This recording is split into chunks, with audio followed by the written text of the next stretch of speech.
Doctor Mir Maujam Ali साहब professor साहब है, सर के वाइफ हमारे पास एडमिटेड है सैप किडनी सेंटर में, और एक ज़बरदस्त क्वेश्चन पूछे हमारे डॉक्टर से, जो अभी आके बोले कि सर ये क्वेश्चन है। तो क्वेश्चन ये है कि यूरिया ज़्यादा है क्रिएटिनिन के मुकाबले में। तो ये अक्सर ये क्वेश्चन आते रहता, यूरिया ज़्यादा है, क्रिएटिनिन ज़्यादा है, यूरिया ज़्यादा बहुत ज़्यादा है, डायलिसिस कर देना है क्या? तो हर urea is not equal to dialysis, और अगर यूरिया ज़्यादा है क्रिएटिनिन के मुकाबले में तो डरने की बात नहीं। यूरिया बड़ा नंबर दिखता है, ब्लड यूरिया उसका नॉर्मल रेंज ही ज़्यादा है। ब्लड यूरिया का normal range is between 20 to 40 milligram पर डेसीलीटर, यूनिट भी मालूम होना अपने को। इसका मतलब ये है कि ये नंबर ही पहले से बड़ा है।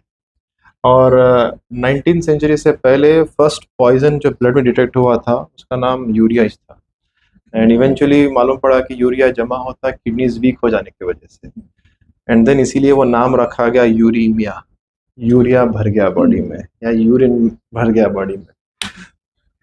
क्रिएटिनिन का नॉर्मल रेंज 0.5 to 1.2 मिलीग्राम पर डेसीलीटर, ये क्रिएटिनिन नॉर्मल रेंज है। तो ये नॉर्मल रेंज भी फर्क है। इसका नॉर्मल रेंज आप इसको अंडरस्टैंड ये कर सकते हैं, अगर यूरिया 20 है तो क्रिएटिनिन 1 है, 20:1, ये नॉर्मल रेंज है। और अगर ये बढ़ते जा रहा, यूरिया जो है आपका जो है if it is going significantly high, disproportionately elevated हो जा रहा, फॉर एग्जांपल किसी का ये केस सिनेरियो है जैसा अपना है भी, किसी का यूरिया 200 हो गया और उनका क्रिएटिनिन 2.4 है, जस्ट कल ही डिस्कस करे अपन आंटी को, मतलब पेट से आए थे, उनका यूरिया 184 कुछ था, क्रिएटिनिन वाज कोई डायलिसिस बोल देते हैं। तो अगर ये सिनेरियो है तो इसका मीनिंग ये है कि किडनी अभी भी ठीक है, kidney is not bad, kidney weak है बट अभी भी ठीक है। इसके 4 कॉजेज अपने को याद रखना है, and the first most important cause is dehydration या फिर हाइपोवोलीमिया। बॉडी में अगर पानी कम हो गया, पेशेंट अगर डिहाइड्रेट हो गया तो उसको बोलते हैं प्रीरिनल फेलियर। जो खाली ऐसा सेलाइन क्या क्या करे अपन लेडी को, खाली फ्लूइड्स दिया, फ्लूइड्स देते कि क्रिएटिनिन कम हो गया 1.2 होगा, यूरिया जो है 40 हो गया, घर को हैप्पीली चले गए। तो ओनली सेलाइन देने से it become normal. So this अगर disproportionate elevation of urea over creatinine है, ऑलवेज फर्स्ट थिंक डिहाइड्रेशन, डरने की जरूरत नहीं है, डायलिसिस बोलने की जरूरत नहीं है, 300 और 4 रहा तो भी डरने की जरूरत नहीं है, हाइड्रेशन। सेकेंड कॉज जो अपने को अंडरस्टैंड करना है, जीआई ब्लीड, पेट में कहीं ब्लीड हो रहा क्या। अक्सर एल्डरली लोग पेन किलर्स खाते रहते, दवाइयाँ खाते रहते, बॉडी में अल्सर्स बन जाते, स्टमक में अल्सर्स बन जाते हैं, दे स्टार्ट ब्लीडिंग, और हीमोग्लोबिन आता, ग्लोबिन अब्जॉर्ब होता, ग्लोबुलिन एक प्रोटीन है, फिर प्रोटीन से इवेंचुअली बनता है यूरिया।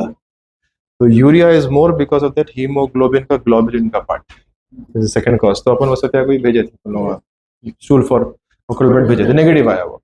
उससे पहले एक बच्चा था, डायलिसिस हुआ था उसका, but is recovering and all, तो उनका यूरिया वाज हाई, एंडोस्कोपी करे, अल्सर था, बंद करे, नॉर्मल हो गया उन्हें। तो GI bleed is another cause, ये सस्पिशन है, डोंट वेट फॉर मेलिना, वो ब्लैक आना स्टूल्स, उससे पहले हो सकता है।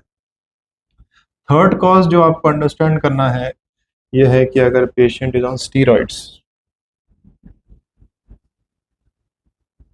अक्सर रहते हैं ऐसे लोग, एनाबॉलिक स्टीरॉइड्स, लेडीज रहते हैं, जेंट्स रहते हैं, घुटने में ऑस्टियोआर्थराइटिस रहता, sometimes people take steroids off records, steroids लेते रहते, and they eventually develop very high urea. आज आप सॉल्यूमेट्रोल दो, पल्स थेरेपी, कल के दिन यूरिया जो है 70-80 दिखता है, क्रिएटिनिन नॉर्मल रहता है, it is because of steroids. Fourth cause is very very high protein diet. अगर उन्हें ज्यादा प्रोटीन ले रहा कोई भी आदमी, जैसा कि बीफ है, मटन है, चिकन है, ज्यादा हाई प्रोटीन, तो यूरिया बहुत ज्यादा बढ़ जाता है, इवेंचुअली कम नॉट नॉर्मल। सो ये 4 कॉजेज याद रखे तो इंशाल्लाह ताला we will be able to know what are the how to approach disproportionate elevation. ये वीक में अपन 3 केसेस देख लिए, सरकारी आपके केस में क्यों ज्यादा हो रहा, बिकॉज ऑफ डिहाइड्रेशन, हम लोग लासिक्स दे रहे हैं, because she was in volume overload, lungs में पानी आ गया था, लैसिक्स दे रहे हैं, एनआईवी दे रहे हैं, तो that's why it is going up. Lasix भी दिए तो बढ़ जाता है क्रिएटिनिन यूरिया, इसको बोलते हैं परमिसिबल एकेआई.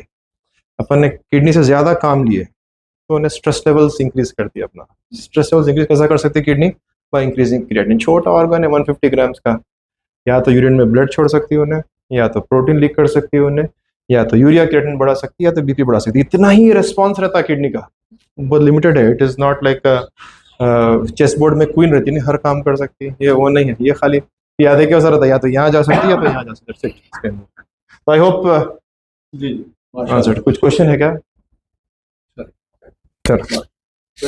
थैंक यू सर, आप चांस दिए, बोला कुछ बोलना चाह रहे? क्या है कुछ बोलना चाह रहे? भी है. तो एक्सप्लेन करें. I am pleased to inform you that our Dr. Saab has gained such a tremendous popularity. It is unbelievable. And I just pray God that He should protect him from the evil eyes. He is such a nice doctor. He is an efficient doctor. Most well-behaved doctor. All the qualities are him. And as a profession, he is number one. I am Dr. Mir Mozamali. I got 7 awards, 6 national awards and 1 lifetime state award. ये तो समझ में clear है. Why urea is going up? I hope this answers the whole thing. Thank you, Dr. Saab. She will take it. Giving so much respect. Thank you.